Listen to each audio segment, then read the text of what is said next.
శ్రోతలందరికీ నమస్కారం. కథా జగతికి స్వాగతం. ఇప్పుడు శ్రీమతి జాస్తి రమాదేవి గారు రచించిన జీవన సంధ్యారాగం అనే కథని మీకు వినిపించబోతున్నాను. ఈ కథ జూన్ 2025 స్వాతి సచిత్ర మాసపత్రికలో ప్రచురింపబడింది. మరిక కథలోకి వెళదామా? ఎదురింటి ముందు ట్రాలీ ఆటో ఆగింది. అందులో నుంచి సామాన్లు కిందికి దించుతున్నారు. ఏ సౌకర్యం సరిగ్గా లేని ఇంట్లోకి ఎవరు అద్దెకొస్తున్నారబ్బా అనుకుంటూ ఆశ్చర్యపోయాడు సదాశివం. అంతలో ఓ ఆటో ఆగటం, అందులో నుంచి సన్నగా పొట్టిగా తోస్తే పడిపోయేలా ఉన్న ఓ ఆడమనిషి దిగటంతో మరింత ఆసక్తి పెరిగింది. ఓ కర్రకి చీర చుడితే ఎలా ఉంటుందో అలా ఉంది ఆ ఆకారం. జుట్టు అక్కడక్కడ తెల్లబడి వెండి జరీ పోగుల్లా మెరుస్తున్నాయి. అయినా వాలుజడ వేసుకుంది. కళ్ళకి భూతద్దల్లాంటి కళ్ళజోడు వేలాడుతోంది. ఛాయ తక్కువగా ఉన్న ఆమె నీలం రంగు చీర కట్టడం ఎందుకో ఎబ్బెట్టుగా అనిపించింది. ఆమె ఆటోకి డబ్బులిచ్చి పంపేసింది. ట్రాలీలో నుంచి దింపిన సామాన్లు లోపలికి చేరేశారు ఇద్దరు మనుషులు. ఆమె చెక్కమని నడుచుకుంటూ లోపలికి వెళ్ళిపోయింది. ఆ నడక తనకి చాలా పరిచయం ఉన్నట్టు అనిపించింది. ఆలోచిస్తూ ఎదురింటి వైపే చూస్తూ నిలబడ్డాడు సదాశివం. ఆఫీసుల నుంచి కొడుకు భరత్, కోడలు అక్షర రాగానే ఎదురింట్లోకి ఎవరో అద్దెకొచ్చారని చెప్పాడు సదాశివం. అవునా, ఆ ఇంట్లో ఎవరో ఉంటారండి, పాడుబడ్డట్టు అయిపోయింది కదా అంటూ ఆశ్చర్యపోయింది అక్షర. నేనే ఆ ఇంటి గురించి చెప్పాను. ఆవిడ కొత్తగా మా ఆఫీసుకి ట్రాన్స్ఫర్ అయ్యి వచ్చింది. తక్కువ అద్దెలో అర్జెంటుగా ఓ ఇల్లు కావాలంటే ఆ ఇంటి గురించి చెప్పాను. ఆవిడ సామాన్తో సహా వచ్చేసింది. ఇల్లు చూడమన్నా పర్లేదు, ఏదో ఓ ఇల్లు గొడవలు లేకుంటే చాలు అంది. మంచి ఇల్లు చూసుకునే వరకు ఉంటుందేమో అక్షర. ఆవిడకి ఎవ్వరూ లేరనుకుంటాను. కొంచెం ఈ పూటకి వంట చేసి పంపించు చెప్పుకొచ్చాడు భరత్. అక్షర తల ఊపింది. వంట పూర్తి కాగానే క్యారేజ్ సజ్జి తీసుకెళ్ళపోతూ ఉంటే సదాశివం తనెళ్ళి ఇస్తానన్నాడు. నాన్న, ఎట్లా ప్రశ్నలు వేయకుండా క్యారేజ్ ఇచ్చి వచ్చేయి. పని మనిషి కావాలంది. రేపు మాట్లాడి పంపిస్తామని చెప్పాడు భరత్. సదాశివం తల ఊపాడు. ఎదురుంటి గుమ్మం ముందు నిలబడి తలుపు మీద 5-6 సార్లు చప్పుడు చేశాక తలుపు తీసింది ఆవిడ. సదాశివం క్యారేజీ ఆమె చేతికి ఇవ్వబోతూ కొయ్యబారిపోయాడు. ఏం కావాలి అన్నట్టు కోపంగా చూసింది. ఆమె కోపానికి ఓ అడుగు వెనక్కి వేశాడు. చేతిలో ఉన్న క్యారేజీ అందించబోతే ఆమె తీసుకోలేదు. ఏమిటి అంది విసుగ్గా. భోజనం గుణిగాడు సదాశివం. నేను అడిగానా?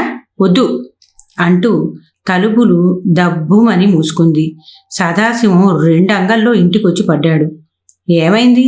ఎందుకు క్యారేజ్ వెనక్కి మూసుకొచ్చావు? భరత్ అనుమానంగా అడిగాడు. ఆమె గారికి చాలా పొగరు. ఎక్కడా ఇల్లు దొరకనట్టు తీసుకొచ్చి ఇక్కడ పెట్టావేమిట్రా? కోపంగా క్యారేజ్ టేబుల్ మీద పెడుతూ అన్నాడు సదాశివం. ఆవిడ ఎలాంటిదైతే మనకెందుకు? ఇల్లు కావాలంటే చెప్పాను. సర్లే, ఆవిడ ఎవరి సాయం తీసుకోదనుకుంటా భుజాలు ఎగరేశాడు భరత్. అబ్బా, ఇప్పుడు ఈ వంటంతా నేనేం చెయ్యాలి విసుక్కుంది అక్షర. పులిహోర చెయ్యి, నాన్నకి ఇష్టం కదా అన్నాడు భరత్. ఆవిడగారు వద్దంటే పనిష్మెంట్ తనకా కోపంగా అనుకున్నాడు సదాశివం. ఆ రాత్రి పూట ఆవిడ గుర్తొచ్చి నిద్ర పట్టలేదు. కిటికీల నుంచి ఎదురింటి వైపు చూశాడు. ఆ ఇంట్లో లైట్ వెలగటం లేదు. ఆవిడ నిద్రపోయి ఉంటుందా? తనని చూడగానే గుర్తుపట్టిందా? ఆ కోపం అందుకేనా? అసలు ఆమె ఉద్యోగం చేయడం, ట్రాన్స్ఫర్ మీద ఈ ఊరికి రావటం ఏమిటి? ఇంటి ఎదురుగా, తన కళ్ళ ఎదురుగా ఇదంతా ఏమిటో అసలు. ఎప్పుడో వదిలేశాను అనుకున్నా వదిలిపోని గతం తాలూకు నీడలు కళ్ళ ముందు తచ్చాడుతున్నాయి. పెళ్లి బట్టల్లో గుమ్మం ముందు నిలబడిన కొత్త జంటను పేర్లు చెప్పమని ఆట పట్టించారు వరసైన వాళ్ళు. సదాశివం అన్నాడు విసుగ్గా. 2 పేర్లు చెప్పాలి అంటూ గొడవ చేస్తుంటే సదాశివం తన మెడలో వేలాడుతున్న దండను విసిరి కొట్టాడు. చుట్టూ ఉన్న వాళ్ళందరూ కంగారుగా పక్కకి తప్పుకున్నారు. హారతిచ్చి లోపలికి రానివ్వండి అంటూ సదాశివ తండ్రి ఆనందరావు సర్ది చెప్పాడు. పళ్ళెల్లో కానుకగా వేసే డబ్బు గురించి కూడా ఆలోచించకుండా పక్కకి తప్పుకున్నారు చెల్లెళ్ళు. సదాశివం కాంచనమాలని లాక్కుంటూ లోపలికి నడిచాడు. గడప దగ్గర కాలు స్లిప్ అయ్యి పడబోతూ భర్త భుజాన్ని ఆసరాగా పట్టుకుంది. ఓ పురుగును చూసినట్టుగా చూసి విదిలించుకున్నాడు సదాశివం. నవవధువు కళ్ళల్లో నీళ్లు ఎవ్వరూ గమనించలేదు. ఇద్దరికీ పంచదార పానకం ఇచ్చి తాగమన్నప్పుడు నిప్పులో వేసిన ఉప్పులా చిటపటలాడాడు. కొంచెం తాగి అమ్మాయికి ఇయ్యి ఆజ్ఞాపించింది అతని తల్లి వనజమ్మ. సదాశివం అయిష్టంగా సగం పానకం తాగి గ్లాసును కాంచన చేతిలో పెట్టాడు. మర్నాడు సత్యనారాయణ స్వామి వ్రతంలోనూ ఆమె పక్కన అయిష్టంగానే కూర్చున్నాడు. కాంచనమాల తండ్రి బాధపడ్డాడు. ఇప్పుడు అంతే అంటాడు, కార్యం జరగనివ్వండి, పెళ్ళాం కొంగు పట్టుకొని తిరుగుతాడు అంటూ ఆనందరావు ముసిముసి నవ్వులు నవ్వుతూ చెప్పాడు. శోభన ముహూర్తం నిర్ణయించారు. ఆ రోజు తప్పించుకోవాలని చాలా ప్రయత్నాలు చేశాడు సదాశివం. ఆనందరావు కొడుకుని కనిపెట్టుకుని కూర్చున్నాడు. తెల్ల చీరలో ఒంటి నిండా నగలతో సిగ్గుతో అతని ముందు నిలబడింది కాంచనమాల. అతను కన్నెత్తి ఆమె వైపు చూడలేదు. నిలబడి కాళ్ళు నొప్పులు రావటంతో మూసిన తలుపుల దగ్గరే కూలబడిపోయింది. అతను పందిరి పట్టెమంచం మీద పువ్వులన్నీ కిందికి తోసేసి దుప్పటి కప్పుకొని పడుకున్నాడు. తన ఇష్టాలు కనుక్కోకుండా పెళ్లి నిర్ణయం జరిగిపోయిందనే కోపం, దానికి కాంచనమాలనే కారణం అని అతని ప్రగాఢ నమ్మకం. మనిషన్నవాడు ఎవ్వడూ ఆమె మెడలో తాళి కట్టడని, మోసంతో తన మెడకు తగిలించారని ఆమెను చూస్తే చాలు చీదరించుకుంటున్నాడు. ఆనందరావు స్నేహితుని కూతురు కాంచనమాల. ఆమె చిన్నతనంలోనే తల్లి చనిపోయింది. మళ్లీ పెళ్లి చేసుకోకుండా కంటి పాపలా పెంచుకొచ్చాడు తండ్రి భాస్కరం. కాంచన డిగ్రీ వరకు చదువుకుంది. పనిపాటలు చక్కగా నేర్చుకుంది. ఛాయ తక్కువ, చిన్న కళ్ళు, కొంచెం పళ్ళు ఎత్తు కావటంతో పెదాలు ముందుకు వచ్చినట్లుగా ఉంటాయి. బక్కపలచగా పొట్టిగా ఉంటుంది. చూసిన వాళ్ళకి ఆలస్యంగా నచ్చుతుంది. చిన్నప్పటి నుంచి సదాశివంకి కాంచన తెలుసు. ఎప్పుడూ కాంచన తన అర్థాంగి అవుతుందని కల్లో కూడా అనుకోలేదు అతను. దుడుకు స్వభావం ఉన్న కొడుక్కి కాంచన చక్కగా సరిపోతుందని ఆనందరావు దంపతులు నిర్ణయం తీసేసుకున్నారు. తమ మాట కాదనడనే నమ్మకంతో పెళ్లి ముహూర్తాలు పెట్టేశారు. తన పెళ్లికి తనే గెస్టులా వచ్చాడు సదాశివం. ఫ్రెండ్స్ కాంచనమాలని చూసి చాటున మాట్లాడుకోవటం, నవ్వుకోవటంతో ఆమె పైన అయిష్టం కోపంగా మారిపోయింది. ప్రతి చిన్న విషయంలోనూ తప్పులు వెదికి ఆమెని చిన్నబుచ్చి అవమానించటంలో అతనికి ఒక ఆనందం దొరికేది. తను ఆమెకి దొరికిన వరమని దెప్పి పొడిచేవాడు. నువ్వు నాకు శాపం అని పళ్ళు కొరికేవాడు. ఆమె ఎంతగా భర్త ఆదరణకి ప్రేమకి దూరంగా మిగిలిపోయినా ఎప్పుడూ అతని గురించి గొప్పగానే భావించేది. ఎవరి ముందు తక్కువ చేయలేదు. కన్నతండ్రి ఎన్నిసార్లు ఆమె కాపురం గురించి అడిగినా నవ్వుతూ సమాధానం ఇచ్చేది. మేమిద్దరం బాగానే ఉన్నాం అనేది. కాఫీ చల్లారితే ఆమె కాలుని చెప్పు కాలుతో గట్టిగా తొక్కేవాడు. బాధతో విలవిల్లాడిపోయేది. కన్నీళ్లని అదిమి పెట్టుకునేది. కాఫీ వేడిగా ఉందని ఆమె మొహానికి కొట్టినా సహనంతో భరించటం అలవాటు చేసుకుంది.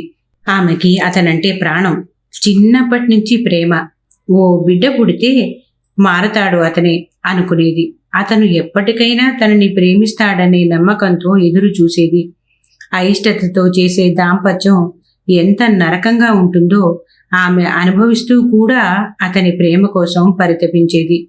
పెళ్ళయి 5 ఏళ్లైనా పిల్లలు పుట్టలేదు. ఆమెకు సంతానం కలిగే అవకాశం లేదని డాక్టర్లు తేల్చి చెప్పారు. అత్తమామలు ఓ బిడ్డను పెంచుకుందాం అన్నారు. సదాశివం వంక దొరికిందని కాంచనమాలతో ఇక నేను కలిసి ఉండను అని అన్నాడు. పిల్లని పుట్టని ఆమె నాకొద్దు, విడాకులు కావాలన్నాడు. 5 ఏళ్ల కాపురంలో అతని అసహ్యాన్ని, అతను చేసిన అవమానాన్ని భరించింది. అయినా ఆమె ఎప్పుడూ విడిపోవాలని కోరుకోలేదు. బిడ్డలు పుట్టని కారణంతో భర్త విడాకులంటూ ఉంటే కళ్ళల్లో నీళ్లు ఇంకిపోయే వరకు ఏడ్చింది. అతను ఆమె కాళ్ళు పట్టుకున్నాడు. నువ్వు నా జీవితంలో నుంచి వెళ్ళిపోతే నాకు నచ్చిన అమ్మాయిని పెళ్లి చేసుకుంటాను, నేను సంతోషంగా ఉంటాను సెంటిమెంట్తో కళ్ళనీళ్లు పెట్టుకున్నాడు. అంతే, ఆమె భర్త చేయి వదిలేసింది. పెద్దవాళ్లు వద్దని బతిమాలిన భర్త కోరికను మన్నించి మౌనంగా అతని జీవితం నుంచి తప్పుకుంది. ఇద్దరు విడిపోయారు. ఎవరి దారి వారిదైపోయింది. అతను నచ్చిన అమ్మాయిని పెళ్లి చేసేసుకున్నాడు. జీవితం ఎంత గమ్మత్తైందంటే ఎప్పటికీ తనతో ఉంటుందనుకున్న శారద ఓ కొడుకుని కని కళ్ళు మూసింది. అందమైన నచ్చిన భార్యని ముచ్చటగా 3 ఏళ్లు కూడా అతని దగ్గర ఉండనివ్వలేదు ఆ దేవుడు. కాలం కళ్ళని తెంపుకున్న గుర్రంలా పరిగెత్తింది. కొడుకు భరత్ అతని లోకమైపోయాడు. ఇంజనీరింగ్ చదివాడు. గవర్నమెంట్ సంస్థలో సివిల్ ఇంజనీర్గా ఉద్యోగం చేస్తున్నాడు. కోడలు అక్షర, ఆమె కూడా జాబ్ హోల్డరే. వాళ్ళకి 2 పిల్లలు. ఇద్దరూ ఇతర దేశాలకు చదువుల కోసం వెళ్ళిపోయారు. సదాశివం రిటైర్మెంట్ తీసుకుని కొడుకు దగ్గరే ఉంటున్నాడు. కొడుకు కోడలు ఉద్యోగాలకు వెళ్ళిపోతే సదాశివం పుస్తకాలతోనూ టీవీతోనూ కాలక్షేపం చేస్తూ ఇంటి పట్టునే ఒంటరిగా ఉంటున్నాడు. జీవితం చాలా బోరుగా ఉన్నట్టు అప్పుడప్పుడు అనిపిస్తూ ఉంటుంది. కాలక్షేపం కోసం కాసేపు పనమ్మాయితో కబుర్లాడతాడు. ఈవినింగ్ టైంలో పార్కుకి వెళ్ళి వాకింగ్ చేసొస్తాడు. కొడుకు కోడలు అప్పగించే కొన్ని బాధ్యతలు మోస్తూ ఉంటాడు. అయినా ఏదో అసంతృప్తి మనసులో మేలి తిప్పుతూనే ఉంటుంది. మర్నాడు పని మనిషి ఎదురింట్లో నుంచి రావటం చూశాడు సదాశివం. ఆమె గురించి ఏమైనా వివరాలు చెబుతుందేమోనని చాలాసేపు ఎదురు చూశాడు.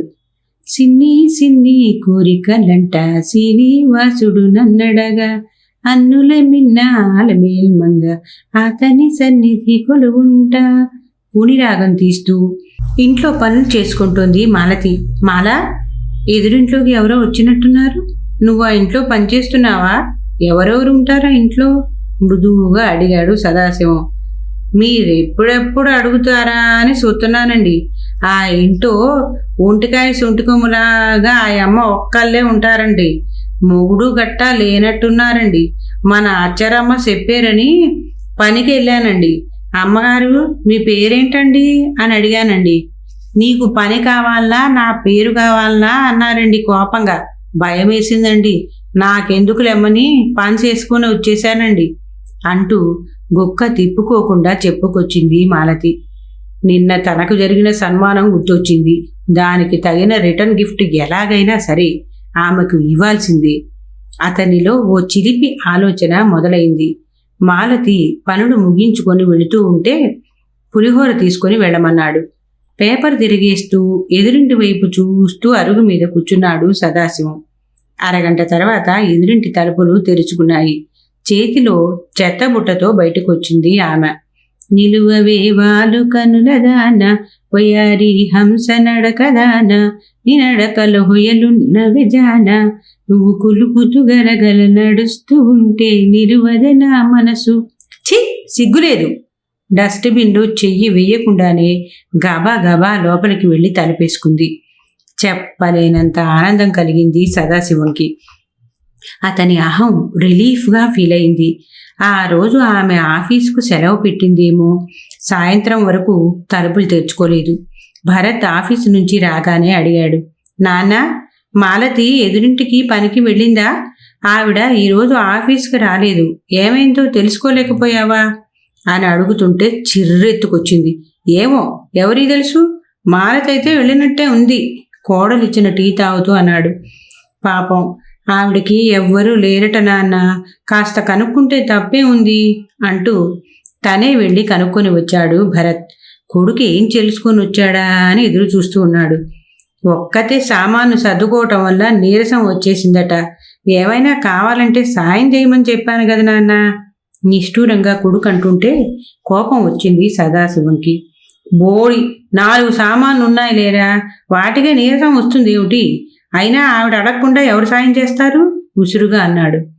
ఎవరి గురించో మీరెందుకు గొడవ పడాలి, వదిలేయ్ భరత్ అంది అక్షర. సదాశివం కోడలి వైపు మెచ్చుకోలుగా చూశాడు.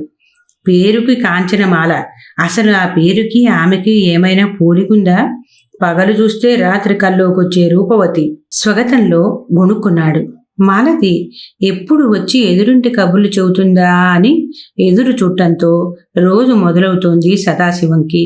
ఎప్పుడూ బద్దకించేవాడు కాస్త తెల్లారగానే స్నానం చేసి స్టైల్గా తయారవుతున్నాడు. ఎదురింటి ఆమె ఆఫీస్కు వెళ్ళేటప్పుడు తప్ప కనబడటం లేదు అతనికి. అయినా ఆ కొద్ది క్షణాల కోసం తను ఎందుకు ఎదురు చూస్తున్నాడో, ఆ మార్పు ఏమిటో తెలియటం లేదు సదాశివానికి. వచ్చేటప్పుడు వెళ్ళేటప్పుడు హాయ్ బాయ్ అని అతను చెప్పటం, ఆమె ఎర్రగా చూడటం అతనికి ఎందుకో చాలా బాగా నచ్చుతోంది. ఓ రోజు ధైర్యం చేసి మాలతితో ఓ సందేశం పంపాడు. ఆవిడ గబగబా నడుచుకుంటూ అతని ముందు నిలబడింది. ఏమిటిది? కోపంతో రగిలిపోతూ అడిగింది. ఏమిటో చదివితే తెలుస్తుందిగా. గమ్మత్తుగా కళ్ళెగరేశాడు సదాశివం. నీ పైత్యం బాగా కనపడింది. నాకు లవ్ లెటర్ రాస్తావా? ఏమనుకుంటున్నావు నా గురించి? అమ్మాయి బాగుందని లవ్ లెటర్ రాశాను. నా ఫీలింగ్స్ చెప్పటం తప్ప. అతని పెదవులు చిలిపిగా విచ్చుకున్నాయి. ఈ వయసులో ఫీలింగ్స్? ఇదే నా మొదటి ప్రేమ లేఖ రాశాను నీకు చెప్పలేక. ఇదేనా నీ ఫీలింగ్? నీకు నచ్చలేదా? రేపు ఇంకోటి రాస్తాను, నీకు తప్పకుండా నచ్చుతుంది. కళ్ళు మూసి తెరిచి మరీ నవ్వాడు సదాశివం. ఛీ! చీత్కారంగా పేపర్ చింపి డస్ట్బిన్లో పడేసి కోపంగా లోపలికి వెళ్ళిపోయింది. ఎందుకో అతనికి కోపం రావటం లేదు. మరునాడు మాలతి ముఖానికి గంటు పెట్టుకున్నట్లు అతని వైపు కొరకొరలాడుతూ చూసింది. నిన్న మందుల సీటీయే కదండి ఆవిడికి ఇమ్మన్నారు. అదేంటండి తెక్కేసాలు వేసావంటే పనిలో నుంచి తీసేస్తాను అని కోపం చేసిందండి. అసలు నాకు తెలవగడుగుతాను, ఆ సీటీ ఏంటండి? కొంత కోపంగాను కొంత సందేహంగాను అడిగింది. లవ్ లెటర్ రాశానే, నేను ఆవిడ్ని లవ్ చేస్తున్నాను నవ్వుతూ అన్నాడు సదాశివం. సార్లు ఊరుకోండి, ప్రపంచంలో ఎవళ్ళు దొరకలేదేంటి మీకు ప్రేమించడానికి? అసలు ఆ అమ్మని సరిగ్గా చూసారా? పొలమారేదాకా నవ్వుతూనే ఉంది మాలతి. మాలతి అలా నవ్వటం ఎందుకో కొంచెం ఇబ్బందిగా అనిపించింది. ఎంతైనా ఆమె ఒకప్పుడు తన భార్య. కాంచనమాల తాళం వేయటం చూడగానే తన చేతిలో ఉన్న కాగితం ర్యాకెట్ గుర్రు చూసి విసిరాడు. అది చక్కగా ఆమె వాలుజడలో కూర్చుంది. ఉలిక్కిపడి కంగారుగా చేత్తో దులిపింది. ఎదురుగా సదాశివం పకా పకా నవ్వుతున్నాడు. ఆమె కళ్ళు ఎర్రబడ్డాయి. రాకెట్ని పట్టుకొని దగ్గరగా వచ్చింది. మింగేసేలా చూసి, ఏమిటి బుద్ధిలేని పళ్ళు అంటూ ర్యాకెట్ విసిరి కొట్టింది. అతను నవ్వాపి స్కూల్ బాయ్లా అమాయకంగా నిలబడ్డాడు. ఆమె ఆటో రావటంతో వెళ్ళిపోయింది. తర్వాత ఆమె 2 రోజులు కనబడలేదు. మాలతి వెళ్ళి పని చేసి వస్తోంది. ఆఫీసు కూడా వెళ్ళటం లేదు. భరత్ క్యాంపుకు వెళ్ళాడు. 2 రోజులు సెలవులు కావటంతో మామగారి బాధ్యత మాలతికి అప్పగించి పుట్టింటికి వెళ్ళింది అక్షర. మాలతిని విషయం అడగాలంటే మొహమాటంగా ఉంది. ఉండబట్టలేక 3వ రోజు మాలతిని అడిగాడు. ఆ అమ్మకి మొన్నటేళ్ళ నుంచి జ్వరమండి.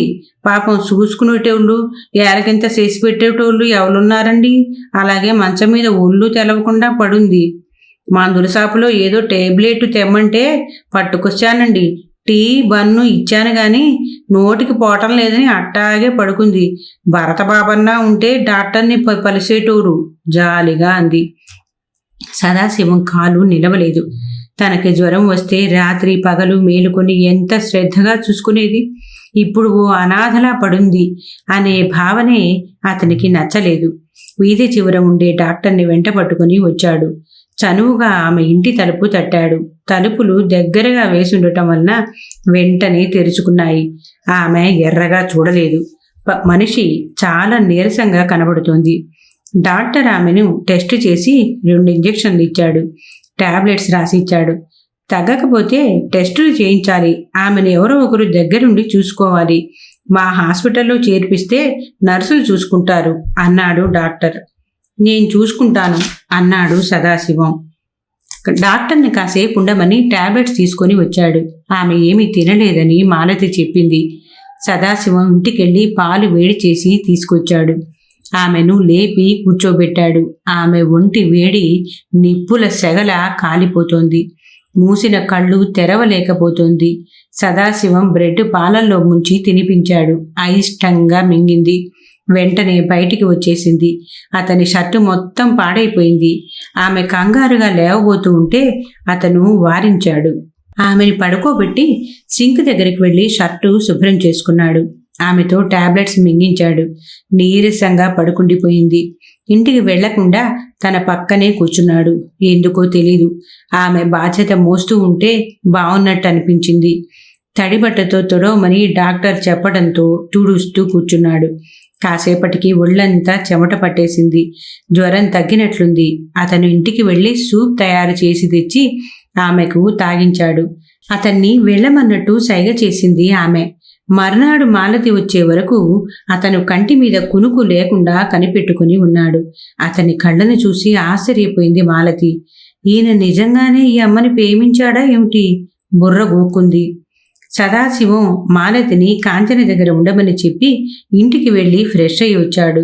మాలతి టిఫిన్ చేసి పట్టుకొస్తే ముందుగా ఆమెకి తినిపించాడు. ఆమె బట్టలు మార్చమని మాలతికి పురమాయించి బయట నిలబడ్డాడు. 2 రోజుల తర్వాత భరత్, అక్షర ఇంటికొచ్చారు. అలసిపోయినట్టున్న సదాశివాన్ని చూసి ఇద్దరూ కంగారు పడ్డారు.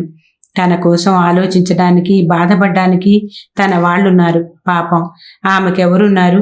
అతని మనసు చెమ్మగిల్లింది. ఓ గిల్టీనెస్తో అతని గుండె బరువెక్కిపోయింది. వారం రోజుల తర్వాత ఎదురింటి ముందు మళ్లీ ట్రాలీ ఆటో ఆగింది. లోపల నుంచి సామాన్లు ట్రాలీలోకి ఎక్కిస్తున్నారు. సదాశివం కంగారుగా చూస్తున్నాడు. అక్షరతో భరత్ చెప్తున్నాడు. పక్క వీధిలో మేడ మీద ఓ పోర్షన్ దొరికిందట. పాపం ఈ ఇంట్లో చాలా ఇబ్బంది పడినట్టున్నారు. సామాన్లు ఎక్కించటం అయ్యాక ఆమె గబగబా నడుచుకుంటూ రోడ్డు దాటి వస్తోంది. వెళుతున్నానని చెప్పటానికి కాబోలు అనుకొని నిట్టూర్చాడు. భరత్, ఆవిడ చాలా వీక్గా ఉంది. జ్వరంలో ఫిట్స్ కూడా వచ్చాయి. మేడ మీద పోషణ అంటే కష్టం కదరా. కొంచెం కోలుకునే వరకు మన ఇంట్లో ఉండి వెళ్ళమను. ఆమెకు ఎవరు లేరన్నావు కదా, గబగబా అన్నాడు సదాశివం. మావయ్య, మన ఇంట్లో 2 బెడ్రూమ్సే కదా ఉన్నాయి. ఆవిడెక్కడుంటారు అంది అక్షర. నేను హాల్లో సర్దుకుంటాను. నా గది ఆవిడకివ్వచ్చు అన్నాడు సదాశివం. భరత్ ఆశ్చర్యపోయాడు. ఆమె మాట ఎత్తితే చాలు కోపం తెచ్చుకునే తండ్రి ఇంత ప్రశాంతంగా నీరసం తగ్గే వరకు ఇంట్లో ఉండమని చెప్పమనటం. భరత్ తండ్రి కళ్లల్లో కదలాడుతున్న నీడల్ని చూడగలిగాడు. రోడ్డు దాటి ఆవిడకు ఎదురెళ్లాడు. తర్వాత ట్రాలీలో నుంచి సామానంతా ఇంట్లోకి చేరవేశారు. ఆమె చెయ్యి పట్టుకుని ఇంటికి తీసుకొచ్చాడు భరత్. అప్పటికే సదాశివం తన వస్తువులు హాల్లో ఉన్న షెల్ఫ్లో సర్దుకున్నాడు. మర్నాడు మాలతి ఆవిడని ఇంట్లో చూసి సదాశివంతో గుసగుసలాడింది. అయ్యగారు, నిజంగానే ఆ అమ్మగారిని ప్రేమించారా అని. అవును మాల, తొందరలోనే మా పెళ్లి మరింత అయోమయంలో పడేసి నవ్వాడు. వాళ్ళిద్దరూ పార్కులో పక్క పక్కనే కూర్చున్నారు. నాకు పెన్షన్ వస్తుంది. ఊళ్ళో 10 ఎకరాల పొలం ఉంది. అక్కడో ఇల్లు కూడా ఉంది. 5-6 లక్షల బ్యాంకు బ్యాలెన్స్ ఉంది. ఇవన్నీ నాకెందుకు చెప్తున్నావు? నాకింకా 2 ఏళ్ళు సర్వీస్ ఉంది. తర్వాత గవర్నమెంట్ పెన్షన్ వస్తుంది. ఊళ్ళో నాకు ఓ ఇల్లుంది. అతని కళ్ళల్లోకి చూస్తూ అందామె. మనిద్దరం పెళ్లి చేసుకుందామా అడిగాడు అతను.